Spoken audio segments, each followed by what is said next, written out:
It's making you uncomfortable, isn't it? You want to practice sticking your tongue out at the camera or anything? No. Yeah, that's the way. I'm not a tongue sticker outer. You're not? No. Like when you were a kid? I don't know, I don't remember. No, it's you, the hair puller. Yes, I did pull hair. Your own or? Somebody else's. Somebody else's. Are we being paid? We sure are. See, it's not that bad. No. I'd like to have you just tell me a little bit about where you were born, when you were born. Both of you, take turns. So, do you want to start, Grandma?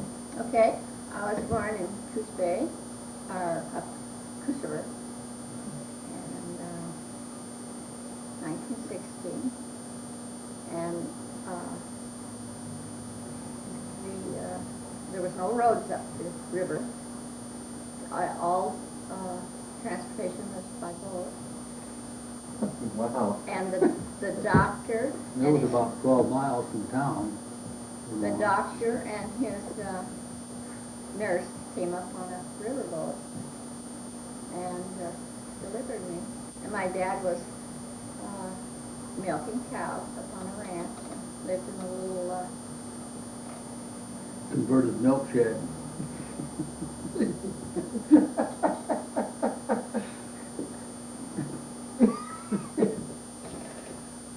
and anyhow, this was the way they did it then. No hospitals, no. No hospital. Did Grandpa Charlie come in from milking the cows when you were born, or you just stay out there? And... I don't remember. Wow. And you were born in Coos Bay as well, weren't you? No, I was born up here in Marcoa, Oh, that's right. up Parsons Creek, in a sawmill camp. Wow. And no doctors? No. We had a midwife, I think. No. So, in a camp shack, yeah. What was that like? What were those camps like? Did you live in those most of your... No, well, off and on. This was a rough sawmill camp Mm-hmm. at Parsons Creek, and just a little camp shack made out of rough lumber and stuff like that. Mm.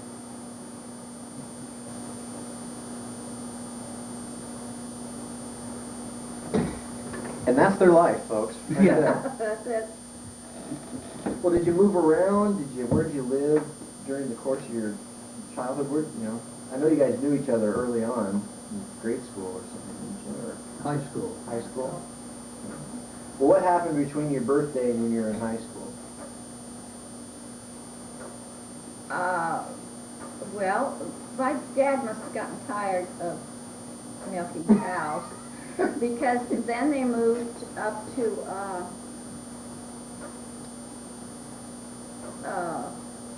Hillsboro. My dad worked in a logging camp there. This I don't remember, but he worked in a sawmill, I mean. And then he got, I don't know what happened with that job. That was for his uncle. And then another job, he went down to Meagher, and Meagher is a town, or was a town, that was on the Columbia River that was built out over the Columbia.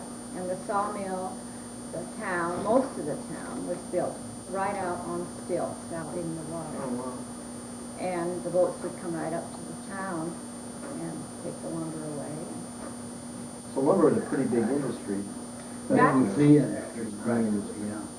That part I can remember, about the first time that I can remember was in Meagher, and we lived on the land in an old creamery that had an apartment in one end.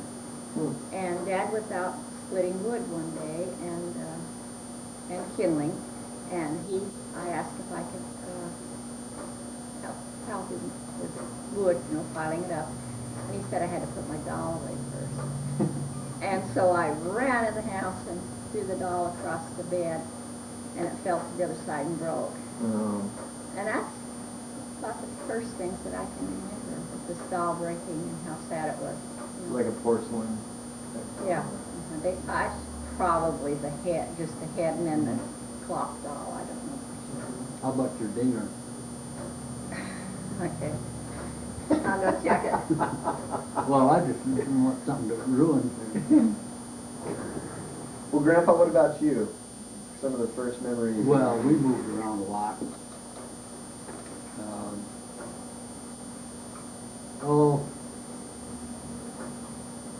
And we left Marcoa up there and went down to Bandon. Her brother was born down there, and I don't know, we went to Marchfield, lived there a little bit, down to Bandon, and moved up to Whiskey Run. Now, was Grandpa Jess always working in the woods? No, he worked in sawmills more. In sawmills? Yeah, he was a sawmill man.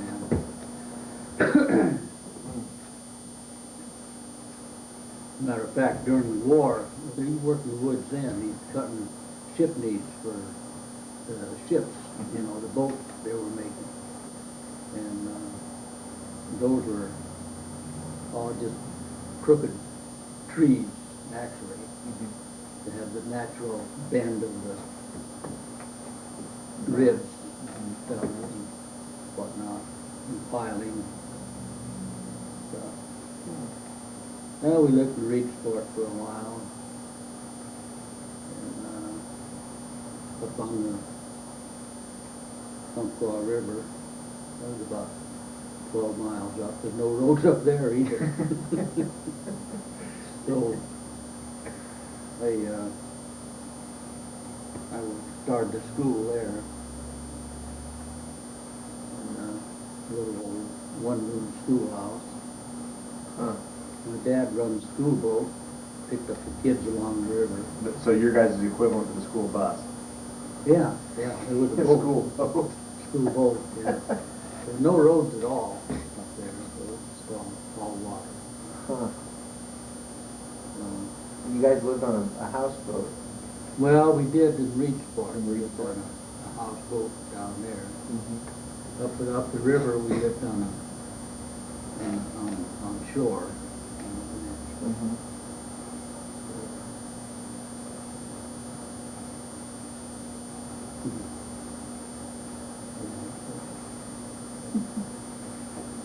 Well, tell me about your families. I mean, your brothers,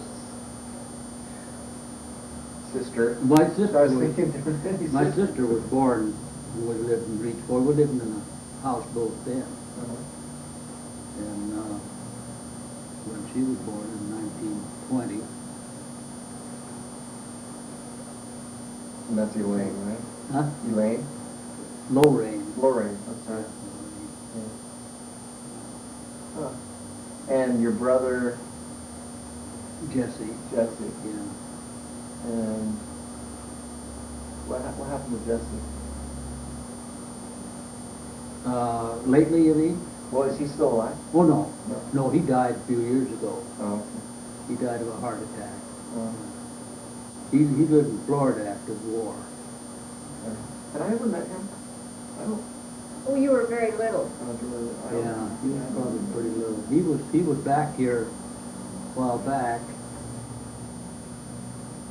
You were oh maybe 3 or 4 years old. Mhm. Maybe not quite that old when they came.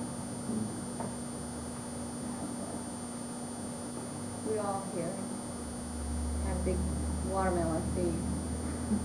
And everyone called you the watermelon, little watermelon boy, because you ate more watermelon than all the rest of us put together, I think. Oh, but we're not discussing my eating habits. Yeah, okay. Especially now. And Grandpa Jess and your mom was Grandma Ola? That's right, yeah. Grandma Ola? Okay. Mhm. What was that like with your brothers or your brother and sister growing up? Did you guys get along? You were the oldest? Yeah, I was the oldest, and we got along fairly well, just about like most siblings do. We had our little off moments, you know, but whatnot. We fought and scrapped, and What did you do for fun? for fun. Or didn't people back then have fun? They didn't have any fun. Well, yeah, they did.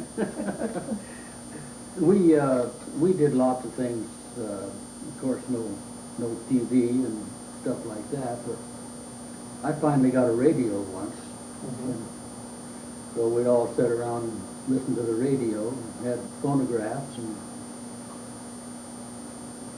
Listen to Amos and Andy on the, on the radio. On the radio? The old radio show?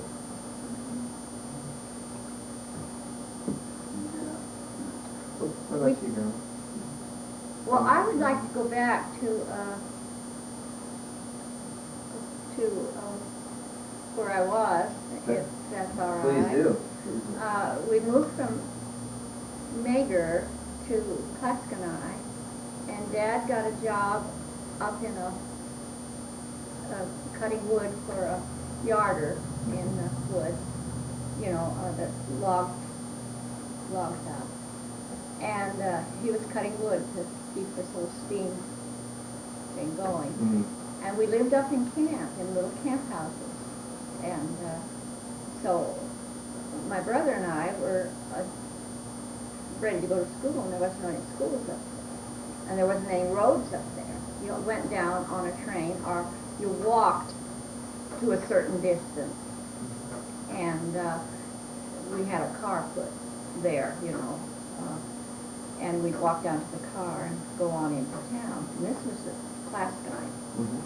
And so we went and lived, I went and lived with my grandma and grandpa Basham in Gresham. Mm. And my brother went to Newburgh and lived with my grandma and grandpa Wood. And he went his first year in school there, and I went first year of school in Gresham. Mm. Then we moved down to Claskanai, and our second year in school, we went to a little country school out in the country. Had to walk about a mile. And it was a nice little school. Now, you're the oldest, is that right? No, my brother, Wilbur. Wilbur's the oldest. Okay. And then you, and then Jack. Jack. And then Dale. Dale. And then Barbara. and Barbara's 20 years younger than I am. a year older than Dad, something like that. Yeah, Oh, yeah, yeah. yeah. Uh-huh. yeah, probably Wow. So you guys. He always had trouble calling her Aunt Barbara.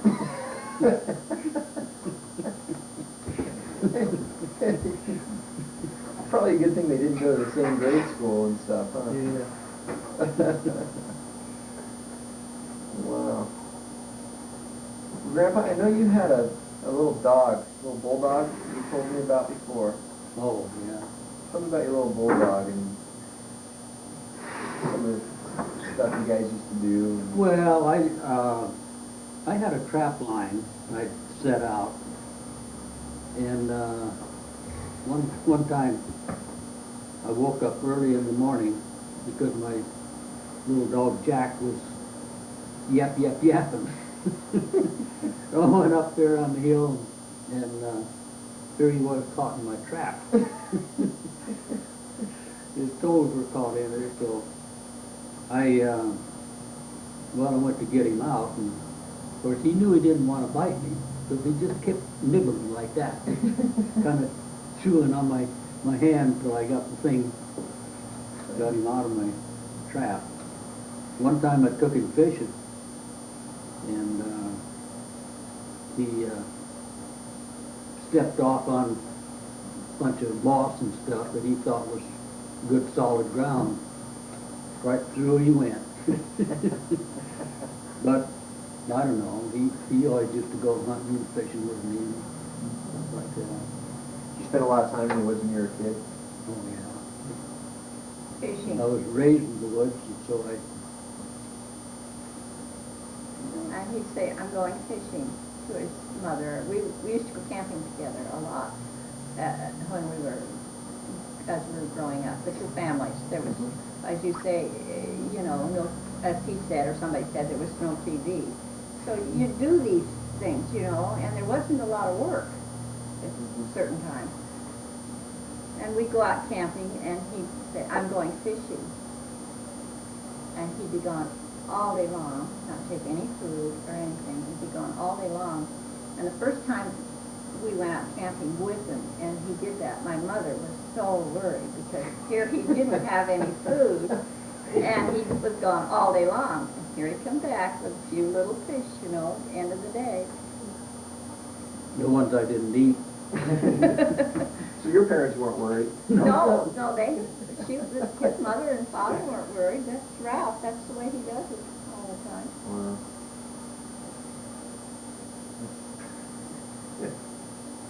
How old were you when you started doing stuff like that? Or can you remember? Well, I can't quite remember. I was about 2.5 or 3 years old when I started out. Fishing? No, just wandering. I was down there at Whiskey Run. I remember them telling about it. I wandered off out through down the creek and stuff, and they looked for me for about a half a day before they finally found me. Did you bring back fish that day? No, I didn't bring back any fish that day. I forgot to bring my fish pole. Of course, I never carried a fish pole anyhow. I always carried a thermos bottle, of course, with some string wrapped around it and a hook into it. You just cut your own pole? And then I cut my own pole and grab a bug or a fly or dig a worm or something for bait and whatever. So you guys, your family then knew each other. Good friends. Good friends. When did that Oh. relationship? That was when we were in school, in high school. Was when they got acquainted. That was kind of in the heart of the Depression, and things were really rough. No one had work, you know. Dad had been logging, you know, and he had a logging machine. He'd get a job once in a while, usually hire people when he'd get this job that he knew and friends that needed it, you know, needed the work, needed, and they'd work a few months or maybe, you know, just a short while and get the job finished, and then no one was working again. It just, They had a ranch up on Ross Slough, and he had, Dorothy's folks and my folks, we'd all go up there and till the soil and plant peas and stuff, you know, plant a garden. the two-family garden. And us kids all had to shell peas and help can, and we always had beef that pastured, you know, like you folks do. And then we didn't have any refrigeration then. There was no electricity up the slough at all then. And, but we would take it down to the creamery. We'd can half of it and take the other half down to the creamery and freeze it, just whole, you know. And then when our canned food was gone, meat was gone, we would go down and get the other half and can it, or eat it fresh as much as we could. So you guys just pretty much lived, I mean, there was no... Everybody helped everyone else during the Depression. It was necessary. We lived off the land a lot. Fishing. Our camping trips was up at Lake Lytle. Wasn't that Lake Lytle? Tacknish of Lytle Creek. Lytle Creek. And we'd go up there and we'd get a whole bunch of perch. And we'd salt them down. And Kind of like dry them? no, you put them in salt and brine them down. And then you take them out And when you got ready to use them, you'd take them out and you'd have them all cleaned and put in there. And then you'd take them out and soak them in water to get a lot of that salt out of them. You just put them in barrels, didn't we, huh? Yeah. I know Sally went fishing on tackfish sometime with Dad, the perch.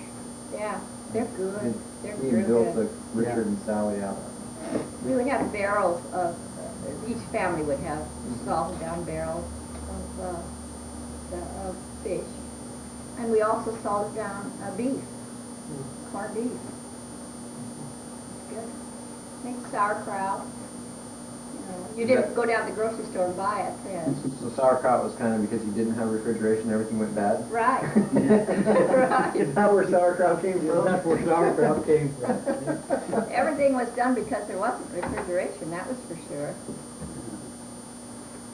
It's amazing. I guess I can't even fathom what that would be like to have no work, no money. No, you wouldn't. I mean, When we got married and had the kids, I always think, okay, if a depression comes along again, we'll make it all right, but what will we do with the little kids, How will we be able to feed them? And lots of people weren't able to really feed their children. Beans most of the time. Very poor. Good food, beans are good food, but very poor supplies of food and things. Lots of people just really suffered. wasn't there a guy in the woods that you worked with that brought potato peelings, or? I remember a story. Well, that was, no, that was a guy that, he worked, at the veneer plant. Oh. Down there where they made battery separators. And he, all they had was potatoes, but he'd just bring potato peelings to lunch for himself, and the potatoes would leave for his family. That one didn't last for very long, but that's for a while. Wow. And it wasn't just people that didn't want to work, Right. It was people that had work and, that really wanted work, and there just wasn't any work. It was terrible.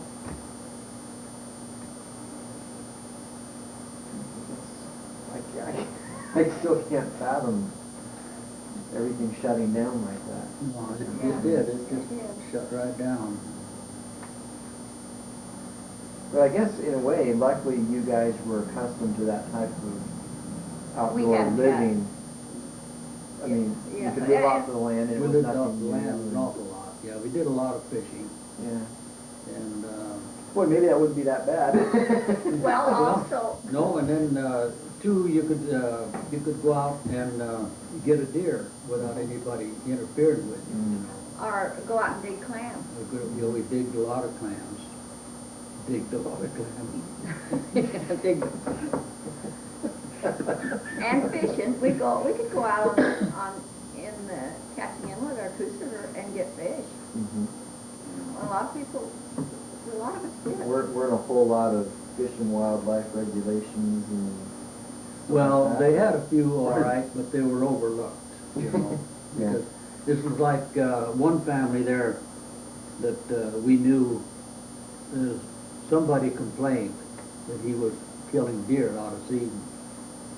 So the sheriff finally went up there, and, he, took the guy's deer, and of course this guy had a family, but, he took the guy's deer, and when he left, he dropped it off at the front gate. Helped him out a little bit, huh? Yeah, sure. Wow. But they didn't, no, everybody worked together.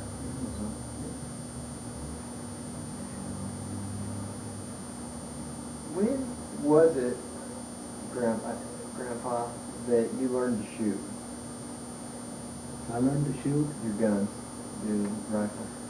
Well, I sold garden seeds around, the community, for one thing, for my first gun. You sold garden seeds? I sold garden seeds, and for my prize for selling garden seeds around the community, I got this little Hamilton single shot rifle. And it sold at that time, I think, for $2.50. $2.50? $2.50, yeah. But anyway, of course, bullets didn't cost very much then either. And I'd use shorts mostly, and because you get those for about a nickel a package, you know. And I got so I could shoot that pretty good. And my brother, both of us, well, we started out throwing stuff in the air, you know. Started out with a 5-gallon bucket and then a gallon coffee can or something. And then finally ended up where either one of us could take a marble and snap it up there like that, and the other one could just bust it wide open. Wow. A little 22, huh? A little old 22. Matter of fact, I still got the 22 Oh, do you? sitting up there in my closet. Wow. Still work? I don't know, I doubt it. Be scared to try it. I'm scared to try it, yeah. It had a brass lined barrel, finally wore the barrel out, I mean the lining out of it. Yeah. Wow. So the Depression is there. You guys ended up getting married tail end of that, or? And we married in 36. Yeah, it was probably pretty close to the tail end of it. And we wanted to go on to school. Yeah, I was working then.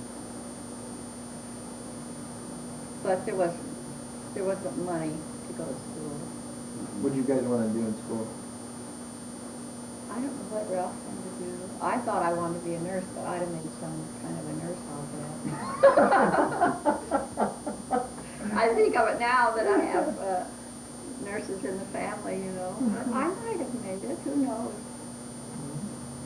But that's what I thought I wanted to do.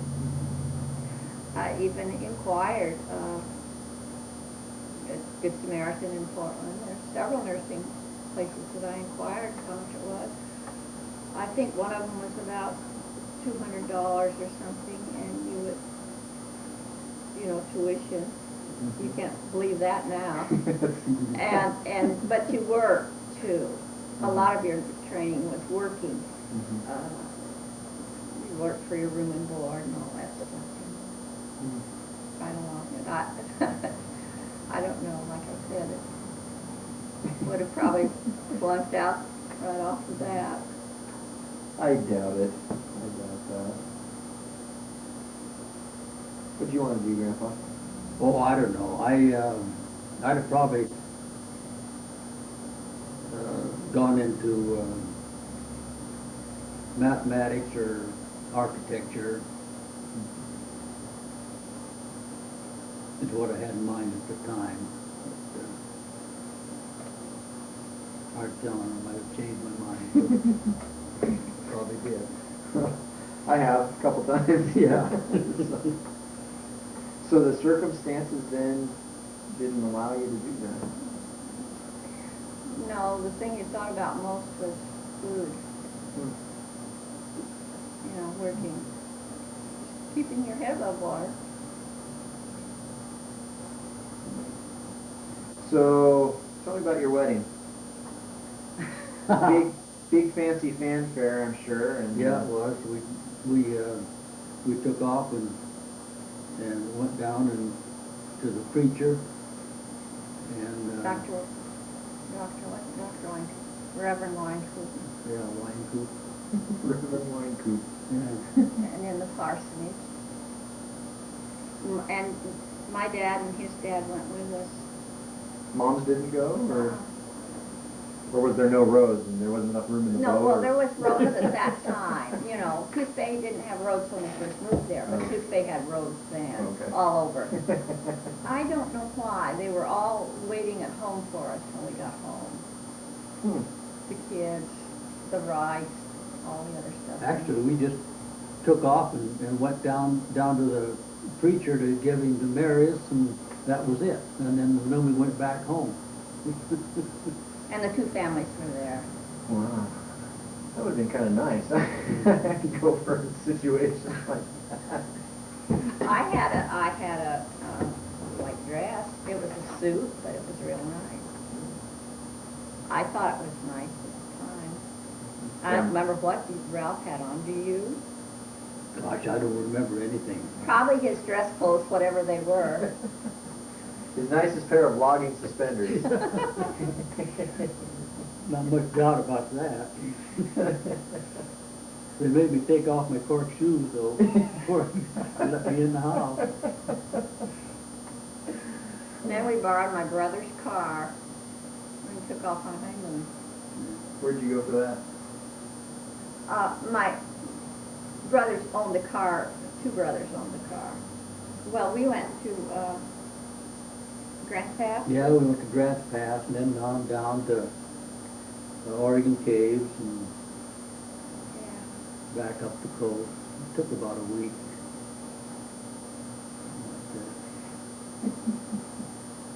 It was nice. We stayed in motels, sort of motels, I guess, weren't they?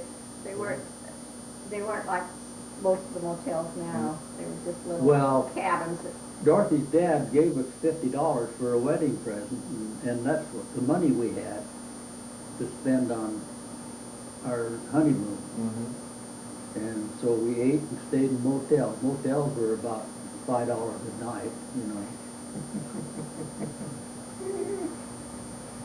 Probably quite a bit at the time. But Yeah, I suppose it was. Well, to us, you know, it really was when you didn't have the $5 to put out anyhow. But we had it because that was our wedding present.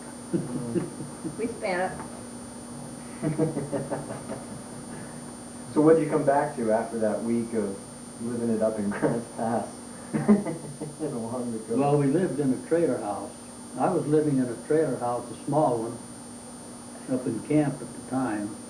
He would, And so he would watch it at night so they wouldn't come in and steal the equipment and I just You know. moved trash my stuff. wife in with me.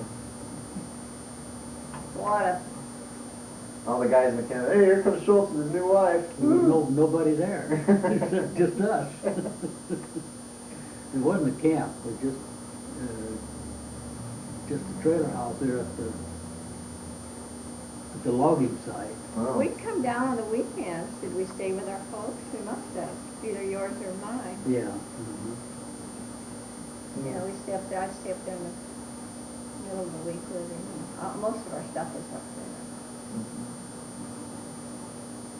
All of our stuff was up there, I guess. Well, you know, kids never move away from home. You know, you always leave. I'll bet you got stuff at home now, but Deanne's wedding dress is still in my closet. She still says, I need to get that cleaned. yeah. Wow. So that was in what year that you were married? 36. 36. Dad was born in 38. Mm-hmm. And you just worked the woods and stuff in that period of time? And Yeah.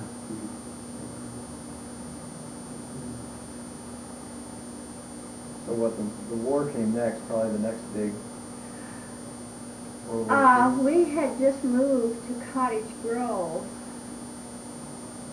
and because Dad moved out there, the logging outfit out there. So he was still, Grandpa Charlie was still running his logging Yeah. outfit? Why did we stay in Coos Bay? Who did you work for in Coos Bay?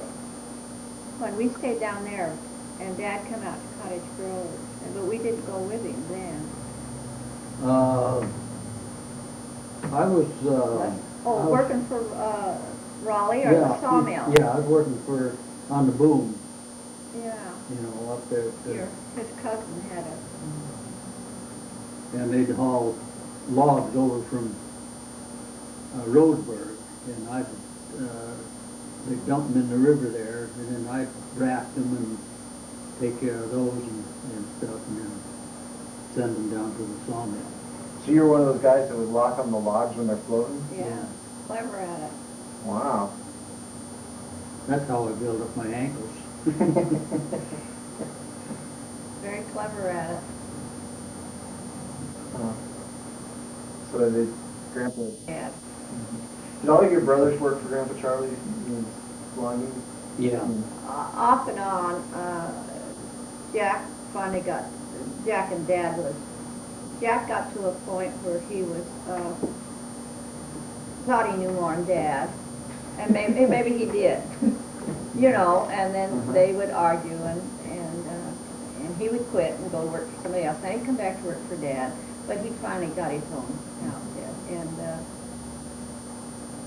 the other two boys were not loggers, really, you know, I mean, they worked, yes, because there was work, but neither one of them cared for it. And, they finally went off and did other things, you know, had a chance to. Dale, I guess, worked in the woods though until he went to school to be a teacher. He didn't like that either. He finally got to building houses. What Wilbur do? Wilbur went to school.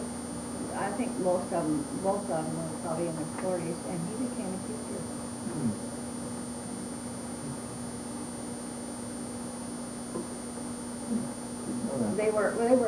They weren't happy at logging. Yeah. Jack's the only one that stayed with it. And he went on to own his own Yeah. outfit. Did you work for Jack then in Tillamook? Yeah. Where you guys were? Yeah, after the war, I came back here and I apprenticed in the appliance business, you know. And I worked here for Garrett for a while, and Jack finally kept asking me to come down and run his donkey for him. So I finally did. I was a yarder puncher, you know. So you guys were in Cottage Grove when you got drafted? Yeah, well, I had belonged to the V3. As a matter of fact, it was an auxiliary of the Navy for 2 years. What was it called, the V3? Yeah, I never even went to boot camp. Oh. I got out of that, huh? I've often wished many times that I had gone to boot camp because there's so many things I didn't know, you know.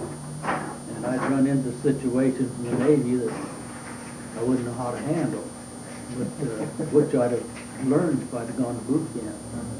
But I'd spent two years in communications with this outfit in North Bend, and So they're kind of like the Navy's National Guard? yeah, that's about what it was. Yeah. And so when I finally, I had several notices from the Navy to please report, you know, or something like that. But the last one I got, it says, you will report. It didn't say will you. So I had to go, and that was just before the war. And about 5 months before we'd entered the war. So I'd gone to a radio school down there in San Francisco, and I was back in Norfolk, Virginia, in the receiving station when the attack on Pearl Harbor came. And so then I went from there. You spent most of the war teaching. Yeah, I went to another radio school back there, and then when I got through with that, well, the only thing I'd volunteered for aviation duty, see, the air arm of the Navy, and So I had to go to another radio school back there, and when I got through with that, then they drafted me as a teacher, see, and I taught mathematics there until it blew up. I mean, physically blew up. They had a bunch of bombs, Torpex bombs on a cart, and it was, I think, 24 of them all blew up at once, and it killed a lot of our crew there and blew our barracks apart, and as a matter of fact, when it went off, I was in a room and they had just big beams, and that thing come off. Well, most of us thought it was somebody was bombing us, see, airplane dropping over, because you heard airplanes all the time, because I was at the air station. And I dove underneath the table, and here this big old 12 by 12 beam fell right off the ceiling, right down to smack where I was, or had been.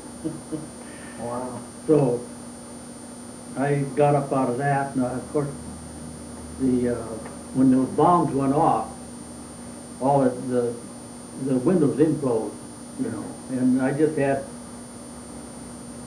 Blood all over. blood all over me, and I had whites on, and you know how whites with blood on them. Well, I had an awful time keeping some guys from grabbing me and hauling me off the sick bay.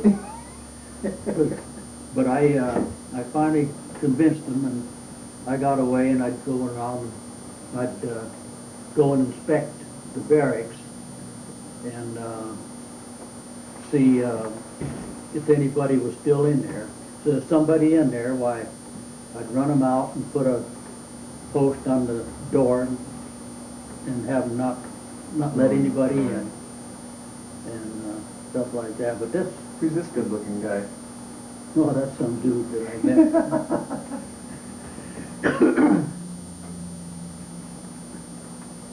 Wow. The first wave of the war got killed in that explosion.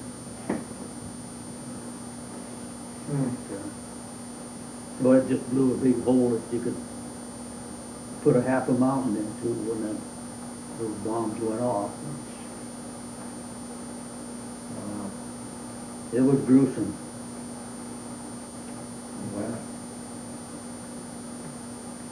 When he went off, I was about 3 or 4 months pregnant, and With Joyce? Joyce, and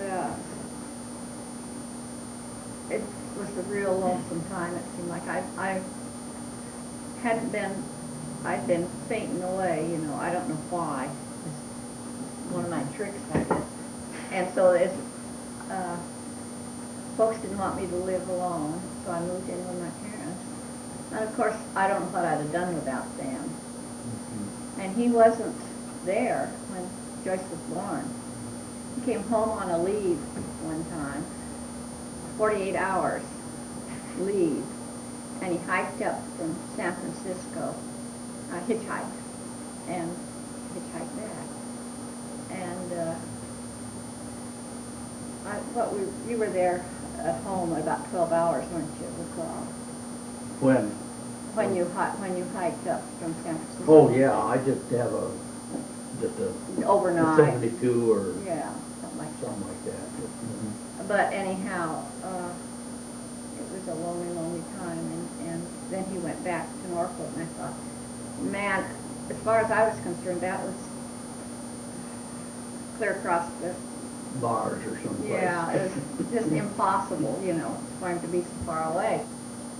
And, but he kept, I went back and visited one time, wasn't it, didn't I? And Ralph's mother kept Con, and Mom kept Joy. Joy was about 10 months old.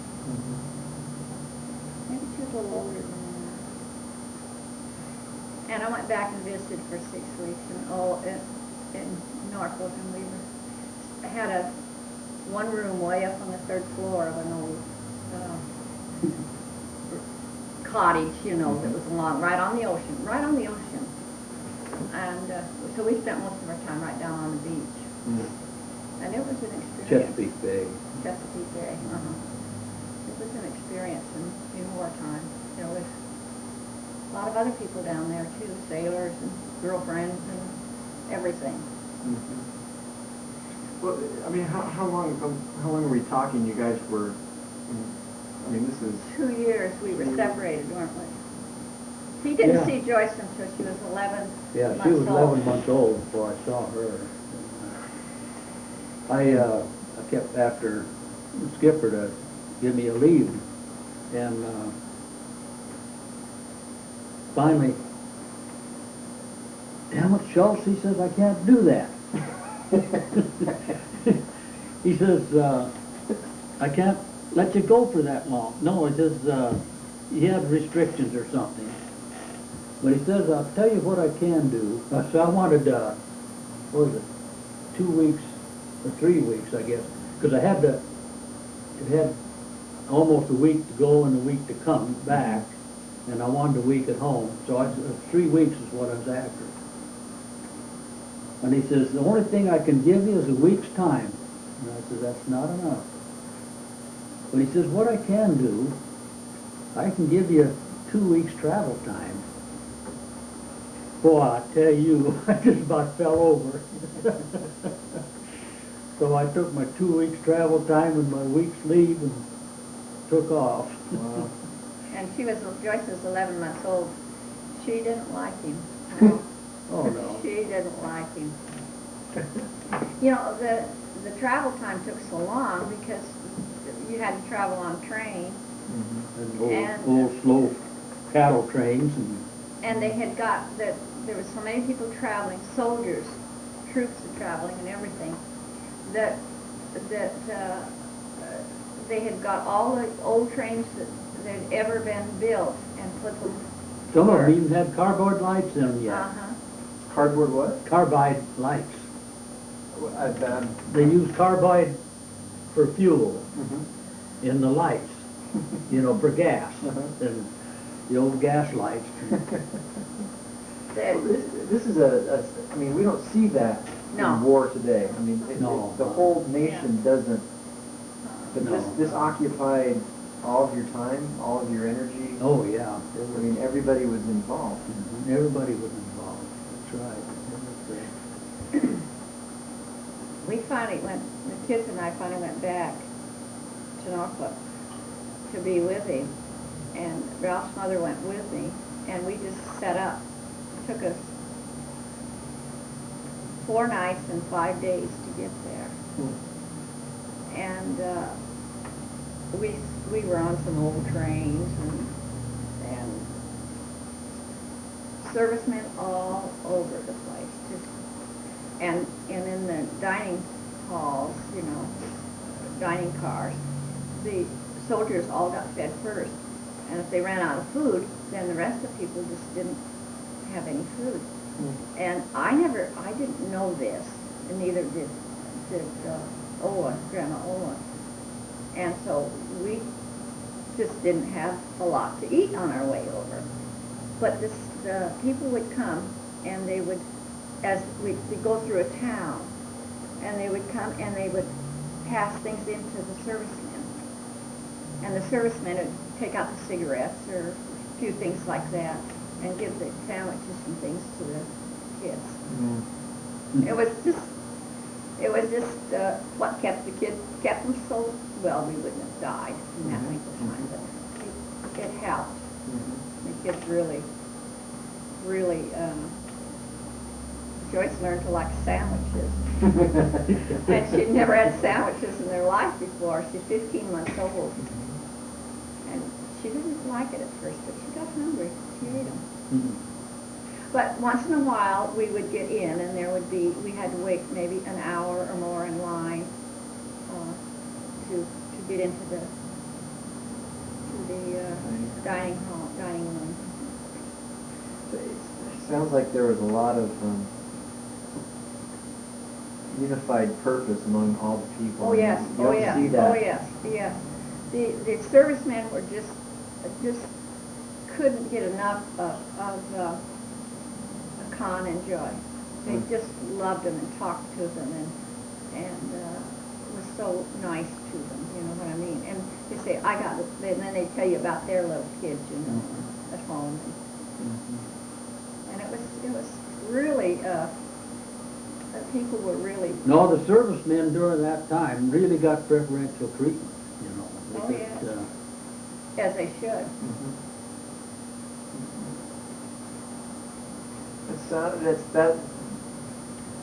Again, that's hard for me to fathom that, Yeah. Well, that everyone in the community and everything comes together, you know, all the other differences aside, we've got yeah. something to do.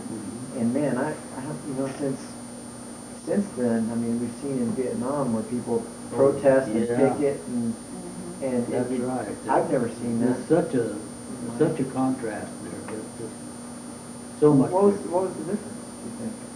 Well, the difference, I don't know. Well, we had a good leader. Yeah, we had a good leader, that's right. And for one thing, everyone And, rallied behind then the Roosevelt, fact- and then, The you know... fact that Churchill, Japan they hired- bombed us first, see, bombed Pearl Harbor, and that just made everybody rile up. That I it was had a just cousin a sneak attack. killed in Pearl Whereas Harbor. with Vietnam, we went in there. And so many people thought we had no business being there to begin with. And it was just so much dissension, but it just all the difference in the world. Hitler was, you've read about him, he was, Sure. you know, and everyone was frightened. So everyone did everything they could and rallied behind our leader. Was there a lot of propaganda and stuff? I mean, Oh, sure, I it mean, must have Always been. propaganda, right? That's Must something have you been. don't get away from. yeah. I mean, even now I'll see a Bugs Bunny cartoon that's pro-American Marines Yeah. and stuff, you know. Take, this saving lard is a good example. That they had people saving all their bacon grease, you know, and lard and stuff like that for the war effort. And I was barracked in Norfolk, Virginia, at the largest air station in the world was at that time. And we'd have steaks and stuff, you know, and they'd just be tubs and tubs of this lard, you know, that off the grease off the meat and stuff. They just dump it out. Not the big thing, of course. And we have dumped millions of gallons of gasoline just off in the dirt. Just They couldn't put it back in the we plane, couldn't put it back in the planes. contaminated or something. But there was just, you know, those things But like they had that. all the people doing that. They had people like we do with our recycling now, you know, stamping on the cans and flattening the cans and saving them. And they didn't have facilities to recycle anything. It's just to keep up the morale of It was just the people. people- Give them something to do towards the war effort, see? Kept everybody involved. And kept You their bet, morale up. yeah. And, You thought, you know, every time you smashed a can, you smashed a jab. Because that was the slogan. even if it did go in the garbage dump. So a lot of that then, it was never even really recycled. It was... No. No. They didn't have facilities to recycle it because they were putting everything in their war. I didn't know that. Well, I always thought... some of it might have Well, been. sure, but I some always of the thought that lard was, and some of the stuff at home, and some of that stuff may have been recycled, but very little. That's amazing. That's a amazing propaganda campaign.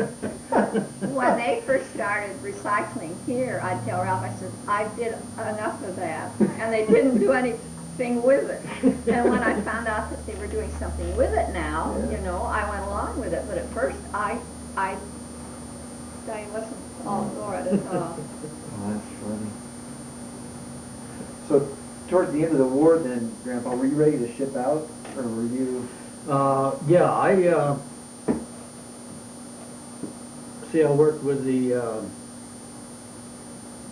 foreign detachment there at Elizabeth City for so long, and then that finally broke up, and so I went to an office and I got assigned to a ship, a seaplane tender. And I went down to the docks there and I saw it sailing out over the bar out of Chesapeake Bay. So I came home. So I went back to You barracks. missed your ship, huh? I missed my ship. You know, they were heading for the Panama Canal, you know, to go around to the Pacifics where they were heading for. And Had Hitler fallen by then? yeah, Hitler had gone. And so then I went, of course I went back to Elizabeth City where Dorothy was, or I guess I did. Yeah, you But did that. anyhow, But you had to go, I had to go get back. reassigned. I had to get reassigned, so they sent me to San Diego, see, Mm. and then I was supposed to catch my ship when it got in there to San Diego. Oh. Well, I sat there for, gosh, I don't know how many months. And We my- all my- packed up and came home. My rates would come and go, and I'd sit there. They'd come and go, and I'd sit there, and I couldn't figure out why. And finally, Japan told us. Mm. And so that was the reason. We got out of the Navy on points. And I had enough points that I could have sold a fourth of them, or three-fourths of them, and still gotten out. Been one of the first to get out. But that's the reason I didn't go out. Didn't get sent. yeah. Didn't get sent out to sea because They didn't want to bring him They back didn't. right away. they had that's all figured out. See, the brains of the outfit, that Japan was going to crumble, and they just get guys like me out there to sea, and then they'd have to worry about getting us back, see, and stuff. And so I never did get to sea, but Boy, I tell you. I did a lot of flying around though. I need you to tell me the story about the Russians you trained. This is one of Well, my favorite. that was started out. The skipper called us all in, and he said we're going to have no politics involved in this dealing with the Russians, where we were training them in the use of our aircraft. See, Was Stalin their leader at the time? No. Was Stalin? Was Lenin? let's see. Probably Lenin, maybe. I don't really know. I know Stalin was I in think- charge of their armies and I stuff. think maybe he was. I can't remember now. I remember there's a picture of the early Stalin, 40s. Churchill, and FDR sitting Yeah, it was together. Stalin, I think. But at any The rate, summit, he they told called us it. we had to get along with these Russians. And he says, as a matter of fact, he says, you even have to go so far as to kiss their butt, you have to. And now that's, the words are showed in that thing. And so they, we went out there the first day, and I had a crew of, I don't know, about half a dozen or 10 or 12 men, something like that, and I signed each one of them to a crew to work with these Russians, and I took a crew myself, and I had the ambassador to the United States from Russia for my interpreter, and he was an engineer too, and I'd go through the gears with him, you know, and stuff, and I do not understand, he'd say. And so I'd go through it backwards and forwards, and And one of the guys would reach up and I'd be turn dials or something. He'd slap my wrist, you know, and nyet, and this way, and he'd try to take over. And finally well, let's see. I've heard an old expression, when in Rome, do like the Romans do. And so the next guy reached up and grabbed a dial and took it away from me or something. I just hauled off and slapped his wrist so hard I wonder it didn't break it. And just calm. I mean, I didn't get mad or anything. And they all stood back and looked at me, you know. And they all broke into a big old grin because I was doing like they were doing. And so then we got along famously. Because they get rough with me, I get rough right back, a little bit rougher. And finally the ambassador, he grabbed me and, oh, he says, Eustace, a good man. And he kissed me, you know, like the Russians do and stuff like that. So we went in at noon, and gee, my whole crew was ready to quit. The skipper had told us, he says, anybody wants to quit, he says, go ahead and do it now. He says, there's no questions at all. They didn't want to work with the Russians. They could be shipped overseas. Yeah, go work with the Krauts. So my crew, they were all of them, just so disappointed, you know. They were ready to quit. There were one of them. Well, I tell you, you know what the skipper told you. Mm-hmm. Okay, I'll tell you what I did. I didn't tell him to do what I did, but I told him what I did. And I got along fine with him. And so they all went back that afternoon, and they came in just happy as larks. We had a rough crew, I think. But then the mechs, the head mech came to me after 2 days, and he wanted to know what in the world I was doing. We got along so well with those Russians. And their crew, a bunch of them had already quit, and the rest of them were just about ready to. And so I told him what I had done, and so he went back and got his crew, and of course they had a big crew, the mech crew did, the mechanics, a lot bigger than mine, but anyhow, they got along fine. So we just got along famously with those guys that we were training were well educated. They weren't just a bunch of rabble, you know. Right. They were all officers and well educated and stuff, but they were rough. Just to give you an example, we was out in a craft one day, an airplane. We come in for a landing, and we have those sea anchors that they put out, and there's this peg that comes out, you give it a twist and throw it back in, and it locks it in place. And I was showing this guy how to use the sea anchor, you know, and stuff, and cast it out, and I'd pull it out and then shove it back in a little bit to lock it, see? And he'd and he'd pull it clear out, see? Then you only got one skin to hold that thing, you know. Mm-hmm. Whereas if it's out here a little bit, you got two skins, you know, right, to hold it. And so I counted the times. 7 times we did this. Out and in, out and in. Every time he'd say yet, he'd pull it out, and I'd push it in, and I'd say yeah, or whatever I'd say, I don't know. And finally he said, okay. He gave up. But it was 7 times before he finally gave up. Then another instance, we had the transmitter. They had a man there to get in contact with the planes they were flying around, you know, and stuff. And we had full power, half power, and a quarter power on the switch, you know. And the Coast Guard got to complaining about interference. And so I went in there, and this guy had the thing on full power. And so I knew he didn't need it on full power, because they were just all flying around there locally, you know, not within 50 miles or so anyhow.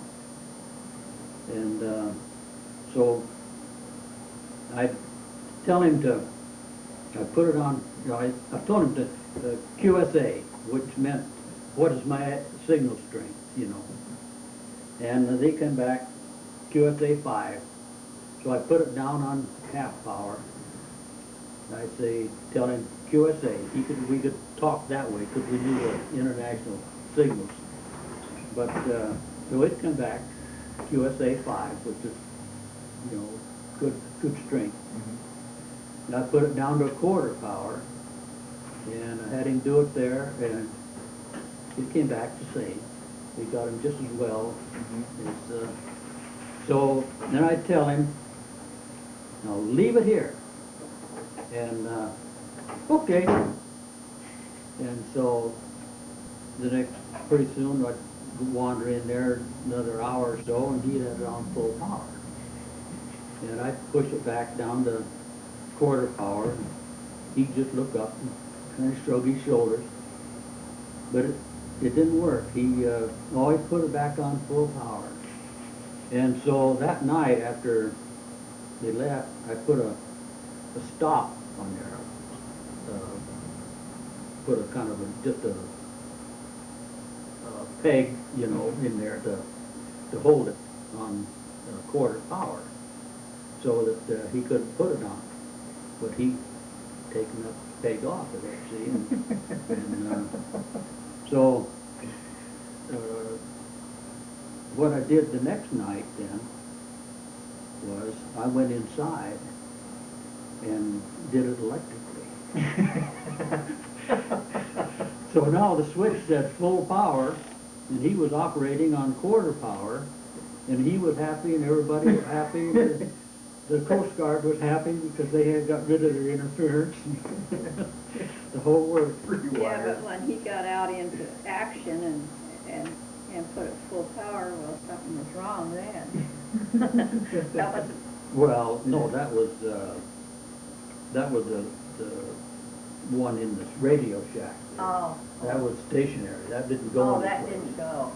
Well, that was a transmitter that would reach clear around the world. Wow. You know, I mean, it was that powerful. And shoot, on full power, they could reach halfway around the world with that, either way. So it was no big deal, because they were only operating, you know, 50 miles or so off the base.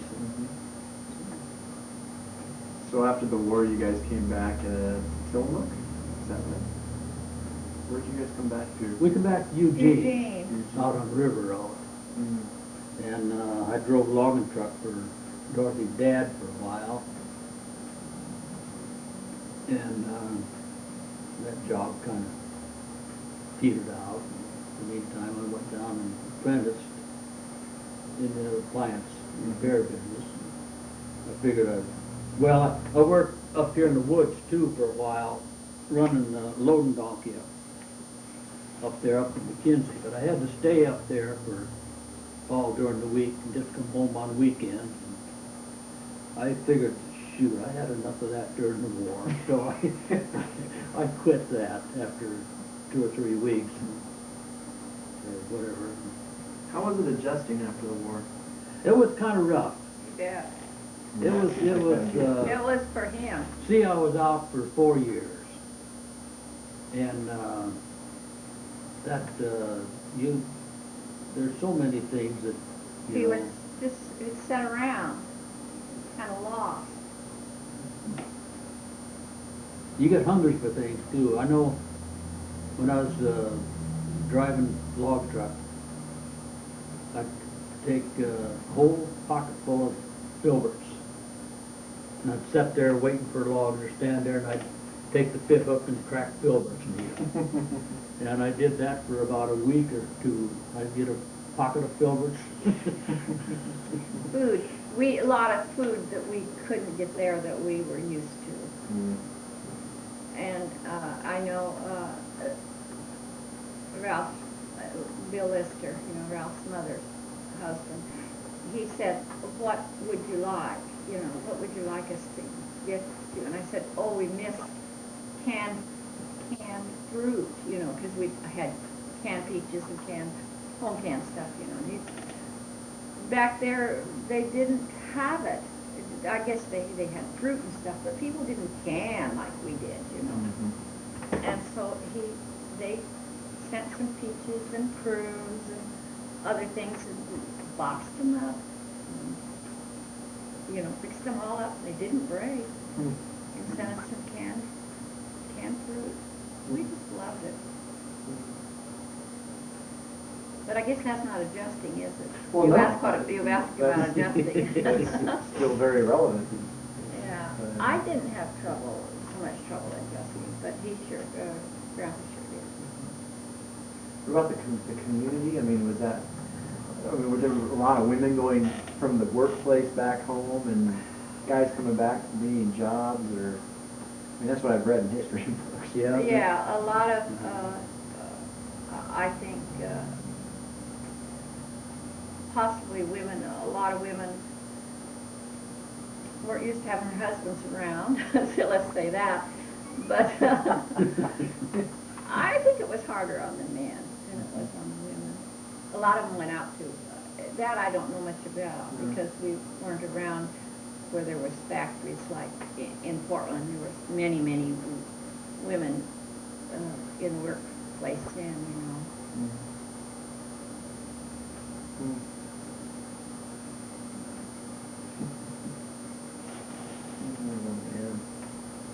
So, you guys came back to Eugene. Mm-hmm. Grandpa ate his filberts. Yeah.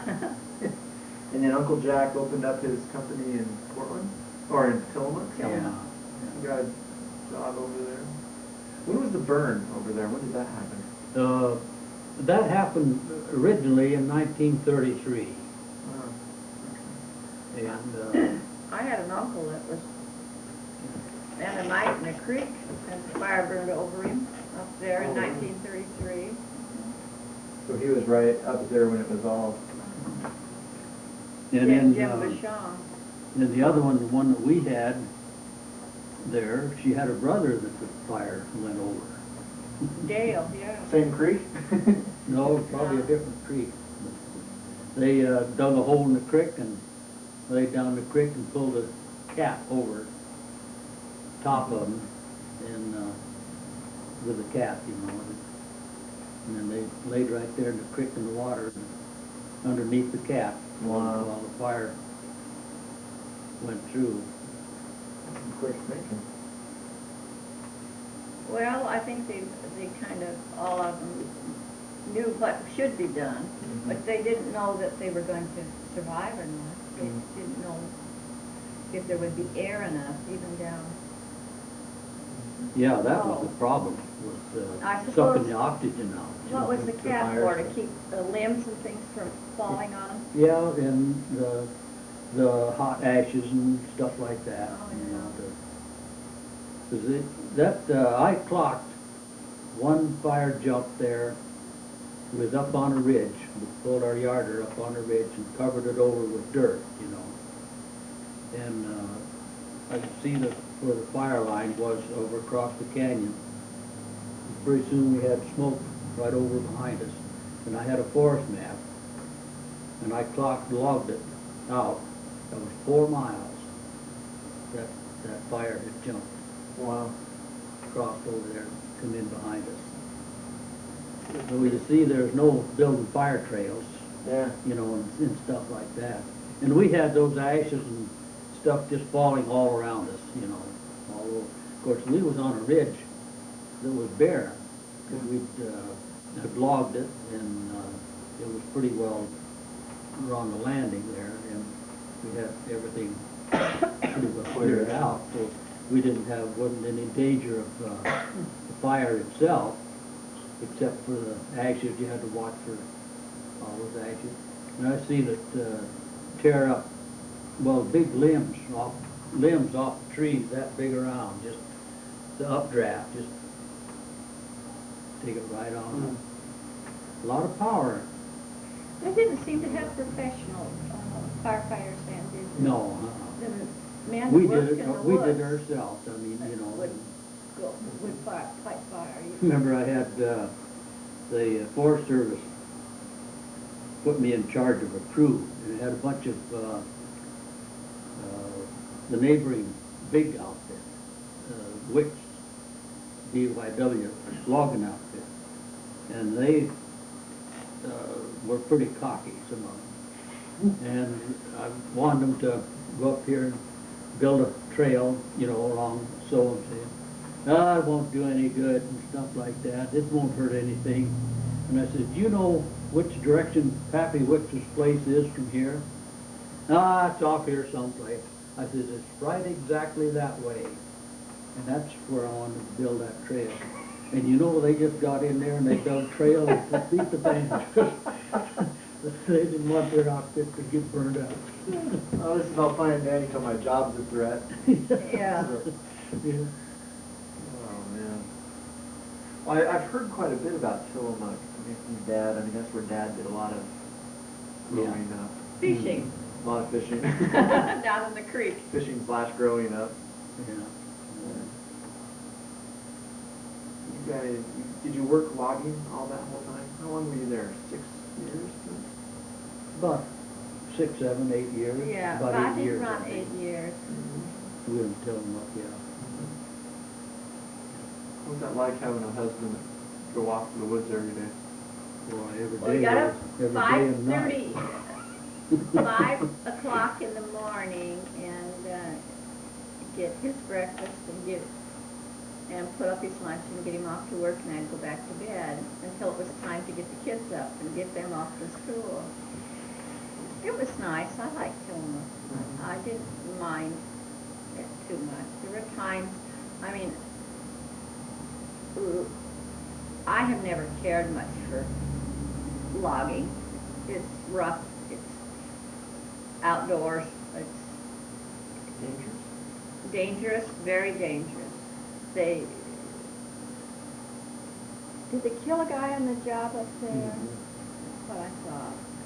And every time The guy got killed or they killed him? No, he, That's a rough group you work with. he pulled a, no, there were just accidents. it was an accident.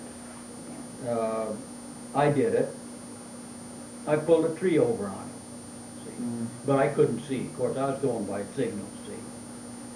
But his kid's brother that got killed, he was out after Jack and me. With a gun. He started out with a gun. He lived up down a few miles from our place there. So he was out after us, but This is the part I didn't like, things like this. I've never heard that before. What happened? Obviously he didn't get you, but... no, he didn't. The officials got a hold Yeah, of the him. officials got a hold of him Police and stuff. because we heard he was out after us. And as a matter of fact, I think it was Doc Sales that Yeah. got word of it some Yeah. way. Yeah, he heard it around town. And yeah, and so we got hold. But he just went berserk, you know, the brother did, because they were close, those two brothers, two boys. And but he was He was all right after he calmed down. Jack was the owner of the outfit, and I was the guy that pulled the tree over on him. And so he was, you know, just one of those things. This is what I didn't care about logging. And then like the crummy would come right by our place. The you know. crummy... A Mulligan, big, whatever. that carried the crew up to the Oh, woods. A great big old Transport. box. It was a truck with a big old box on the back, and they rode in the back. Usually they had a wood stove to keep them warm in the back. You know. A truck with a wood stove in the back. Huh? Yeah. Well, we had a trailer with a wood stove in it. Well, that's one we moved into when we got married. We had a little wood stove that I cooked on. But anyhow, they when the crummy would come by, you'd think, what's wrong now? You know, and Ralph drove the crummy. But, you know, did somebody get hurt? Did somebody get killed? Did, you know, is everything all right? you know, and a lot of the time it was so rainy up there, so windy, it's dangerous to work, you know. And then they'd all go off and go fishing someplace, or go down to the ocean and pick up things that had blown in on heavy wind, you know, but they just love to get a day off once in a while. So all the crummy going back and forth didn't really mean a lot, you know, most of the time. But you never knew when it was going to be. And that's what I didn't like about it. I just didn't like it for that reason. I think that I worry too much about things to this day. I know I worry about too much about things to this day. But it was a relief. I got out of it, to me. You come home muddy and wet and cold. Those are some long hours up there too. I mean, Oh, 10 to 12 hours a day sometimes. I had one place that was around an hour and a half drive each way, get up there. And of course you work all day and stuff. And drive the crummy home at night. Made good money. Yeah, up to $3.05 an hour. I mean, that was my top wage. Jack had to take me off the yarder for a while and put me on the cutting crew in order to get my wages up there, because the union wouldn't let him do it. I mean, that was too much money for a yarder puncher. And cutting crew made more money than anybody, see. So I worked with Harley Odie for, I don't know, 2 or 3 months there, falling timber. You know Harley, don't you? yeah, I know. And to get my wages up there to $3.05 an hour. $30. But was comparable to that was a decent wage back then? Or? Oh yeah, that was good. Yeah. It was good money, Jared. Yeah. It was really good. Yeah. We lived good. The Fallers made a little more than that. Well, see, what I did when I built that house in Tillamook, instead of spending all my time working at it myself, I hired a carpenter to do the contracting, see? I mean, he wasn't a contractor, but he was a carpenter, and he took care of all the other stuff. And I paid him $2.25 an hour. And I was making $3.05 an hour. So I couldn't afford to do it myself, see? Right. Because, well, I was making more than the guy was hiring to do the house.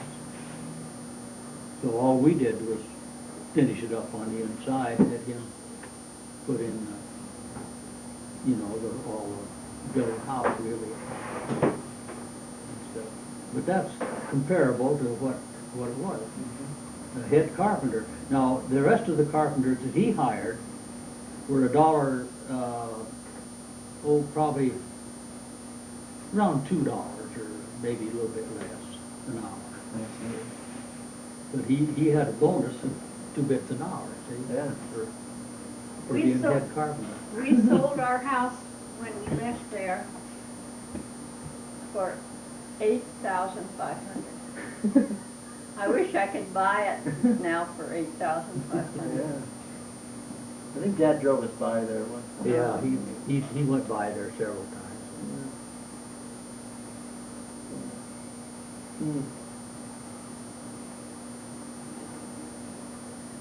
Can't believe it. And the difference in money Yeah.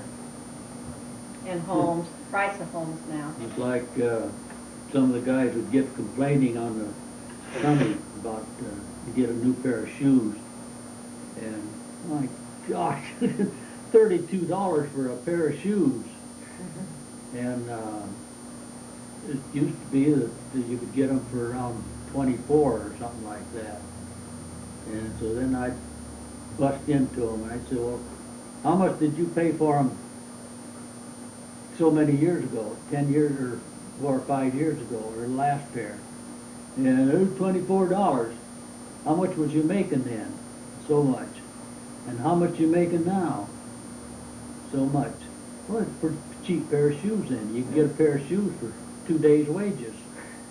And now it costs about a day and a half the wages. So let's calm them down a little bit when they get to comparing what. Short lesson in economics, huh? Yeah. Yeah. Now the shoes are around $250 for a pair like that I used to wear. Well, shoot. So then you guys came to Eugene. Well, what brought you to Eugene again?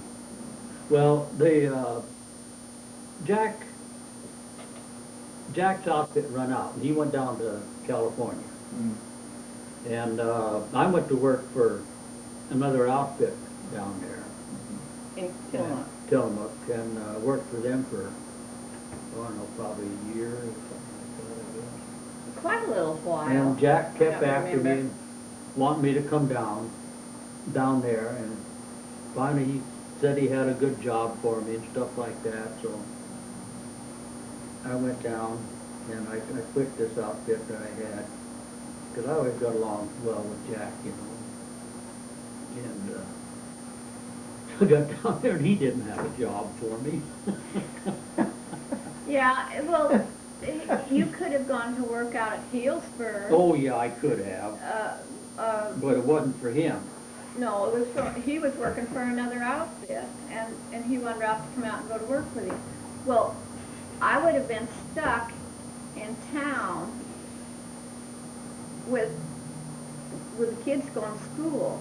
I couldn't go out in the logging camp. They didn't, there wasn't anybody going back and forth. And how many miles out there was it? Oh, I don't know, it was probably about 30 or 40, or so And, it was and out they the coast. they just didn't go out there. They'd come home every weekend. And your dad was just getting to be he needed his father. He didn't need his mother saying, you can't do this and you can't do that. He needed his father telling me he couldn't do this and he couldn't do that. And I couldn't see, and we spent 2 years apart, you know, and I just didn't want it to happen again at that crucial age for the kids, you know, particularly. I needed help, lots of it, with the kids. Dad was what, a freshman, sophomore in high school, or something like that? I think when you guys came here, he was a junior, sophomore or junior. Yeah. Sophomore. He got thinks a lot of his dad, and he would do what his dad said, but he wouldn't do anything I said, you know. And I didn't think I could handle him, and I didn't think our family should be separated like that. I don't think that's any kind of a lie. So you came back. So we came back. Were Grandma and Grandpa Bashong here then, at that time when you guys came No, back? they were down They were there. down there. In California or Tillamook? California. California. California, Yeah, that's right. that's where they got their trucks, Mm. was down there. They bought the trucks, 3 trucks, and did logging down there, and then they brought some of them up here to Tillamook. I don't know if he brought them all or not. Oh, no, No, they took them from Tillamook down there. yeah, that's right, they took them from Tillamook down there. They had them in Tillamook. Yeah, They took that's 'em right. down there. Yeah, they had them up here. But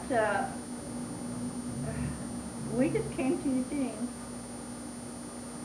and this was for the second time, and we moved over from this place right over here, this farmhouse right over across here. First, we stayed with Dale Nadine. He Yeah, come out and down got a job. Cottage Grove.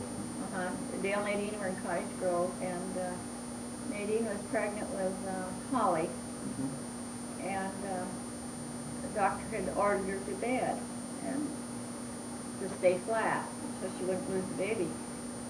And so I came over and, he was over here looking for work. And I came over and, took care of the outfit until Nadine could get back up again. We spent the summer with them, and it was more fun. Nadine's a lot of fun to be around, very much so. And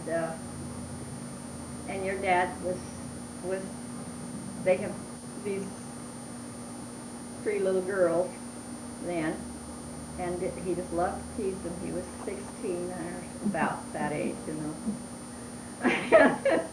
And there was a neighbor kid that they didn't like, and your dad ran the neighbor. He had a knife, and he scared the neighbor kid and run him out of there. It was more fun, and he teased the girls. We had a fun summer. We just had a fun summer. And I know one day he said he was going to run away from home, and he took off and down the street. And I just let him go because I knew he was teasing more than, I thought he was teasing more than anything. And pretty soon he come back and says, I thought you was going to run away from home. And he says, well, I did run. I didn't say I wasn't coming back. And he was running when he left. He always had clever sayings like that. I remember one time back there in Elizabeth City, he'd run away and go over to the playground. It was about, I don't know, 2 or 3 blocks away. But he wasn't supposed to do that, see?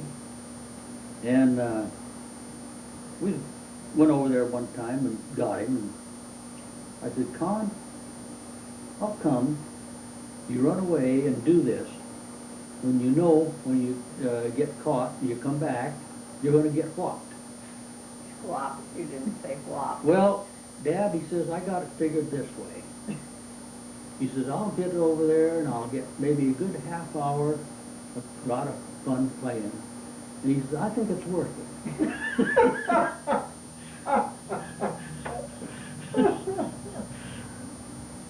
Well, the thing of it Well, when you was, say to that, okay, you Yeah. know. the thing of it was, we wouldn't have even known that he was over there. He took some money.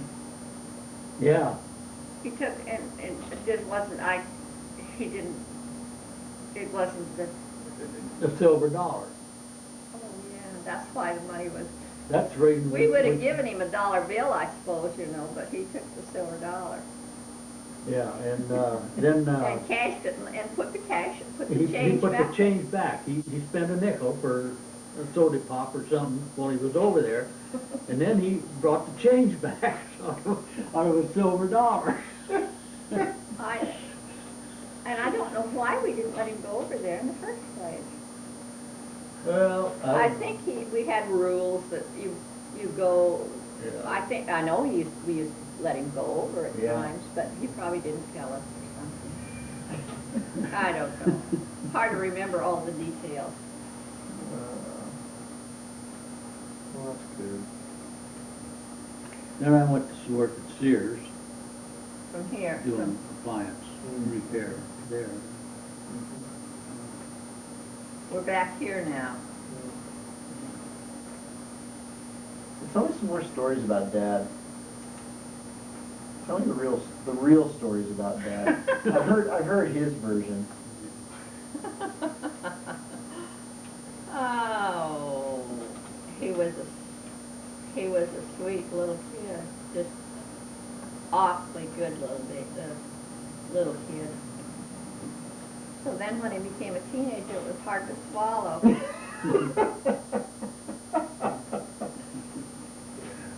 He was so sweet, so kind of gentle and nice little kid.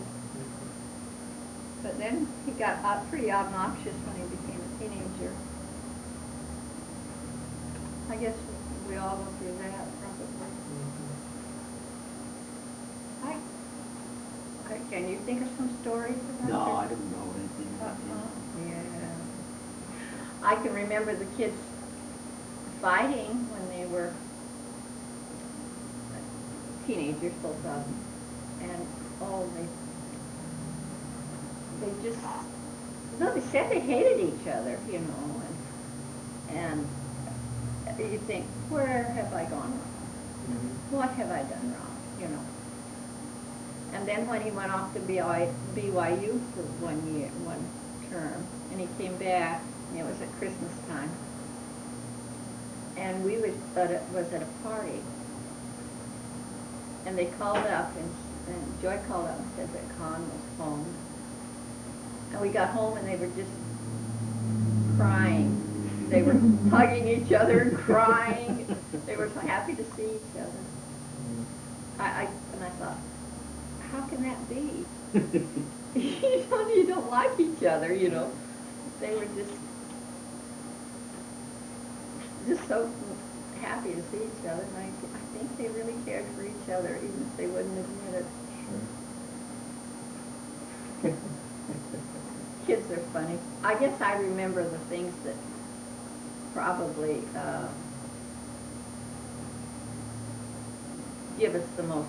give me the most worry, you know, about things like that. Like You him. worry? Oh yeah, you mentioned that earlier. Your father was, when he was that age, I'd tell him ask him not to do, I suppose I told him more than ask, not to do something, and he would get to teasing. He'd tease me, you know, and he would just stand at a distance from me, you know, and so I couldn't catch him, you know, I couldn't, and it got so it was kind of funny, because I took my shoe off one day and threw it at him, and then, so every time after that I'd take my shoe off and throw it at him, because I could reach him quicker that way. But that got to be a real joke amongst us, you know, when I pull my shoe off, well then he'd start to behave himself, you know. Not that he was very scared of me, it was just our joke, you know. He'd known that Mom had enough. He still is a tease. He teased a lot, teased me a lot. Fortunately, I think I picked up some of that too. That teasing. Are you a tease? I have my moments. Well, Grandpa, any parting words of wisdom before I turn this thing off? Gosh, not that I know of.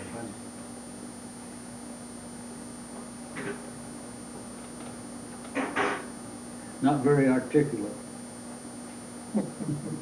You were with those Russian soldiers. Well, yeah, but that was physical.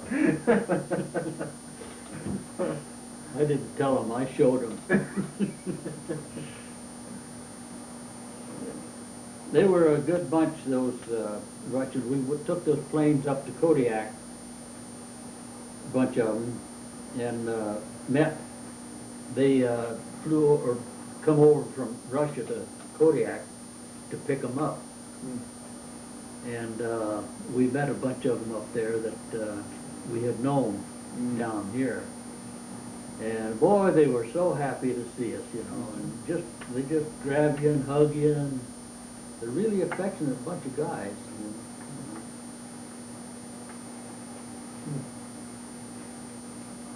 But like I said, we had, as you might say, the Eli, because they were all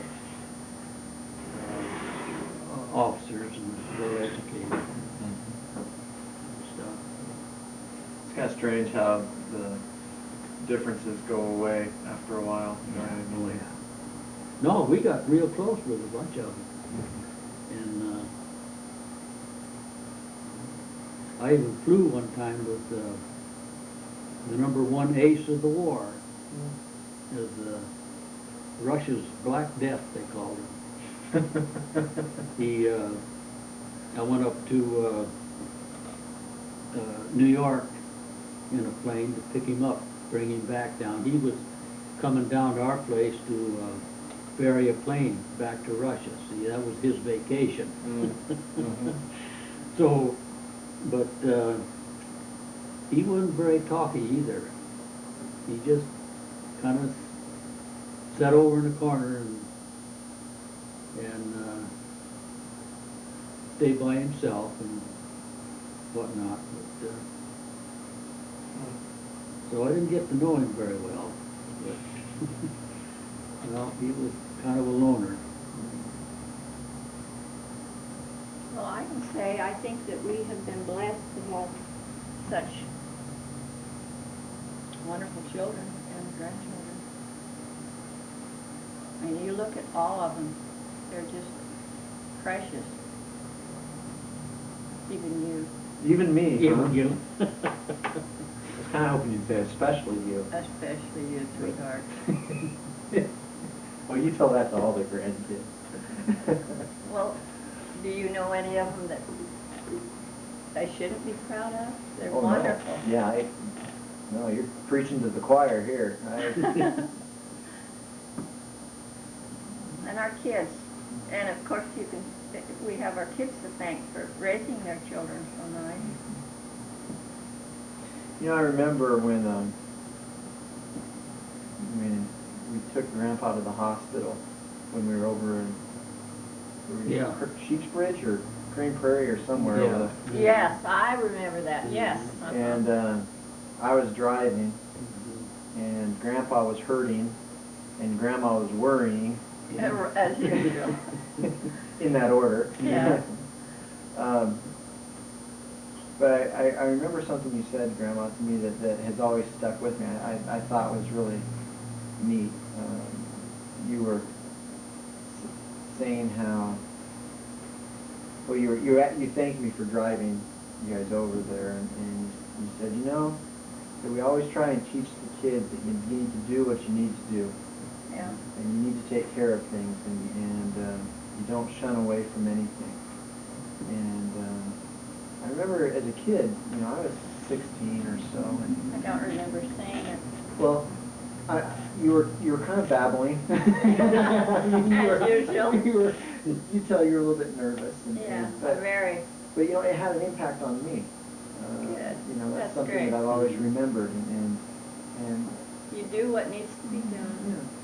done. I think that's what a lot of people miss nowadays, and I think that's something that you guys have provided for our family. Is you know, there's a code of conduct that you operate by. You take responsibility. You work hard. Thank you. You know, that's evident in your guys' lives, and that's something that I've always picked up on. Well, you just don't make a big deal of anything. Just take it as it comes and do it right. Yeah. Yeah. So.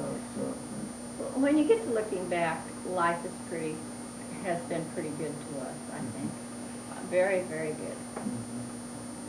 And I have no regrets of it. You know, I thought of that. You weren't there for our 60th wedding anniversary out in the woods when we, oh, you heard about it.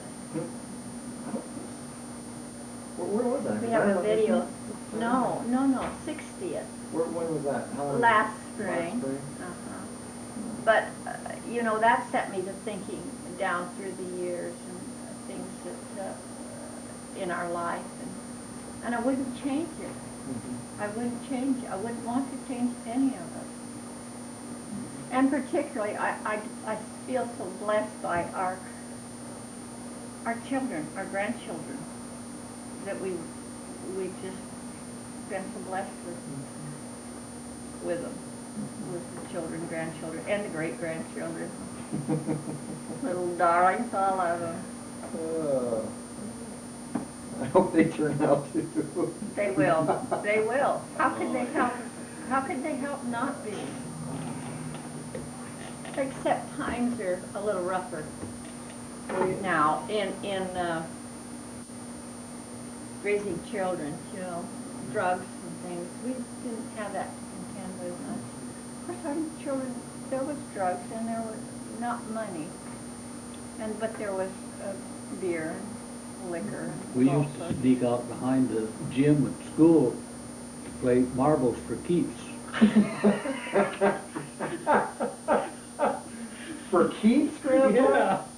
Good heavens, I'm surprised you didn't live a life of delinquency. That was delinquent. Well, you know, I mean, that's another reason that I wanted to sit down and do this. As I've thought about your guys' lives, and the life that Mackenzie is being brought up in. Very different world. Oh, yes, oh, yes. And, you know, Yeah. even the life that you guys have lived and the life that I've lived, I know you, Mhm. and I hear the stories, and I can get a sense of that. Mhm. But that's gonna be lost to Mackenzie and No. Jacob, and Well, unless it's that, preserved this, in some this way. is true, but you have it there. Mhm. You have the goodness and the knowledge and the everything to make Mackenzie's life wonderful. Sure. I guess what I was kind of more referring to is just, there's a lifestyle. Oh, yes. Experiences, you know, like World War II, I mean, we spent a lot of time talking about that, and Yeah. that's, that whole, it's gone. Yeah. Oh, and- I mean, you mean so your children can, Well, yeah, there's a, you know, like I said. Know it. Yeah, some of the things that have helped root me Mhm. are things that I've learned from you and from those experiences. And there's a definite, in my mind, a definite benefit to being aware of your heritage. And I identify, you know, people ask me what's my heritage like, I say, well, I'm half Mormon pioneer and half Oregon logger. You know, that's how I identify my heritage. Well, it's like you told your grandpa Charlie. He wanted to know what relation. He says, I'm your great granddad. Jared says, that makes me great too then, doesn't it? Because I'm your great grandson. Yeah, I guess I was egocentric then too. But I've thought a lot about that, and I guess now that I have a child, I think about, you do. and I see kids today, especially kids in inner cities, and Yeah. they don't have an identity like this. I'm not. They probably could if they went back and they found those things that they could identify with and be proud of. I'm not worried about my great-grandchildren and the way they're being raised. All of them.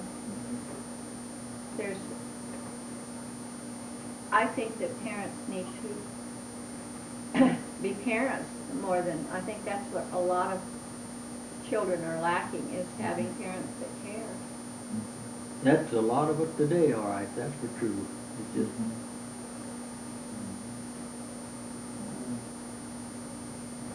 Well, thank you. You're I welcome. appreciate you guys suffering. It wasn't as painful as you thought it was going to be, is it? I almost forgot that the camera was off several times.